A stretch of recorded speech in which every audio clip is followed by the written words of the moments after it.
Hi guys, సరిపోదా శనివారం trailer మీరు ఎంతమంది చూసారో తెలియదు కానీ ఇప్పుడే ట్రైలర్ చూడటం జరిగింది. ఏమిటి వివేకాత్రేయనా ఈ సినిమా తీసింది? అసలు వివేకాత్రేయ స్టైల్ ఎక్కడ? ఆయన డైలాగ్స్ ఏవి? ఆయన మంచి మంచి క్లాసిక్ గా అలా క్లాసికల్ డైలాగ్స్ ని టచ్ చేస్తూ హ్యూమర్ ని క్రియేట్ చేసే ఆయన ప్రెజెంటేషన్ స్టైల్ ఏది?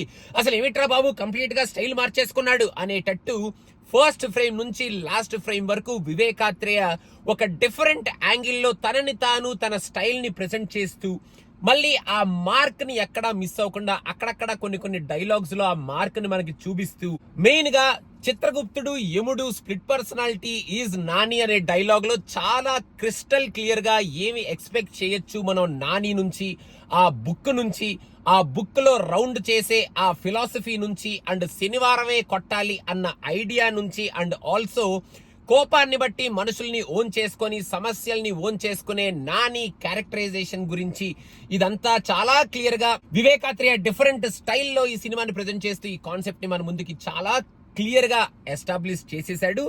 ఇంకా ఈ మూవీలో కాన్సెప్ట్ చాలా కొత్తగానే ఉండబోతుంది. వివేకాత్రేయ ఈ కాన్సెప్ట్ ని ప్రెజెంట్ చేసే విధానం కూడా చాలా కొత్తగానే ఉండబోతుంది. అండ్ ఇంతవరకు మనం ఇదివరకు చూసిన వివేకాత్రేయ సినిమాలు వేరు, ఇప్పుడు వివేకాత్రేయ చూపించే ఈ స్టైల్ ఈ సినిమా వేరు. అండ్ నాని ఈ సినిమాలో తన న్యాచురల్ యాక్టింగ్ కి కొంచెం యాక్షన్ ని మిస్ చేసి మరీ ఓర మాస్లోకి వెళ్లకుండా ఆ యాక్షన్ మాస్ యాంగిల్ ని మనకి ఒక డిఫరెంట్ కైండ్ ఆఫ్ క్యారెక్టరైజేషన్ లో చూపించబోతున్నాడు అనేది కూడా ఈ ట్రైలర్ లో చాలా క్లియర్ గా వివేకాత్రేయ మన ముందుకి చూపించేశాడు. యాక్చువల్ గా I was expecting some sort of witty comedy between మన ఎస్జే సూర్య క్యారెక్టరైజేషన్. కాకపోతే మరి సినిమాలో అలాంటివన్నీ దాచుంచారనే నేను అనుకుంటున్నాను. I don't think this will be an out and out action and epic war of raises అన్నట్టు చెప్పారు. కానీ వివేకాత్రేయ స్టైల్ మనకి డెఫినెట్ గా ఈ సినిమాలో కనిపిస్తుంది అన్నట్టే నేను అనుకుంటున్నాను. Before the confrontation begins between SJ Surya and Nani, వీళ్ళిద్దరి కాన్ఫ్రంటేషన్ ఈ సినిమాకి హైలైట్ అనేటట్టు ఫస్ట్ నుంచి పోస్టర్స్ నుంచి ఇప్పుడు ట్రైలర్ లో కూడా చాలా క్లియర్ గా చూపించేశారు.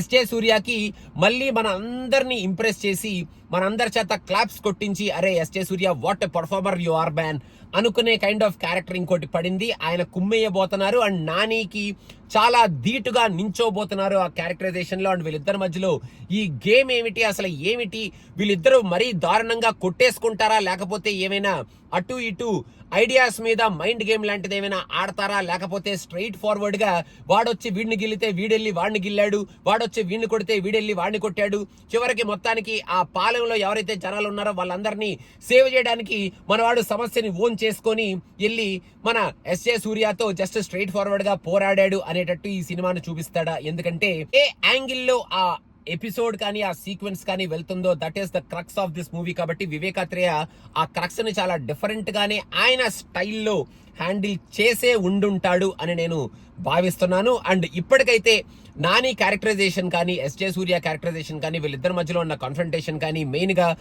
నాని క్యారెక్టరైజేషన్ లో ఉన్న ఆ డిఫరెంట్ కైండ్ ఆఫ్ ఫీల్, అంటే ఆ బుక్ కానీ రౌండ్ చేసుకోవడం కానీ పేర్లు రాసుకోవడం కానీ కోపాన్ని ఓన్లీ శనివారమే చూపించడం కానీ చాలా షేడ్స్ ఉన్నాయన్నమాట మన వాడిలో. సో ఈ షేడ్స్ అన్నిటిని ఈ సినిమాలో ఎలా వాడుకుంటారు అండ్ ఎమోషన్స్ ఎలాగో మన వివేకాత్రేయ బానే పండిస్తాడు. కాబట్టి ఆ ఎమోషన్స్ ని ఎలా పండిస్తాడు, మరి లవ్ స్టోరీ ఉన్నట్టు అసలు పొరపాటును కూడా ఒక చిన్న గ్లిమ్స్ కూడా ఈ ట్రైలర్ లో మనకి చూపించలేదు. మరి అలాంటిది ఏమైనా ఈ సినిమాలో పెడతాడా లేదా?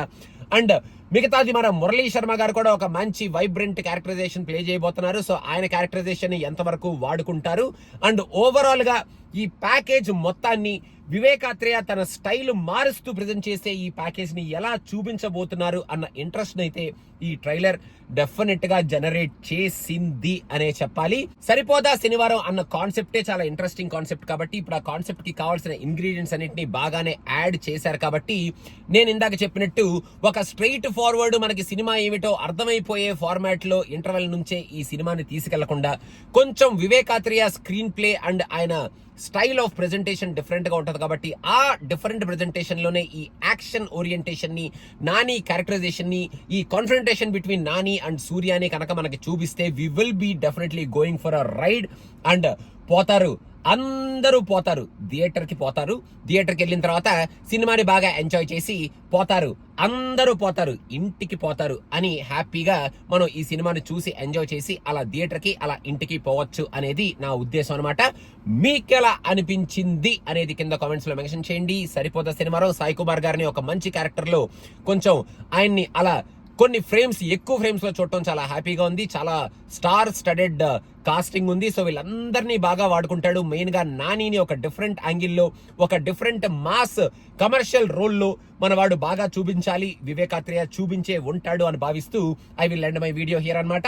Please do subscribe to cinema Pichcha. రేపు చాలా సినిమాలు వచ్చేస్తున్నాయి, వాటన్నిటికీ రివ్యూలు మేము ప్లాన్ చేస్తున్నాం. So first hand review will be given by Cinema Picha either from India or from US. So stay tuned. Thank you so much. Bye.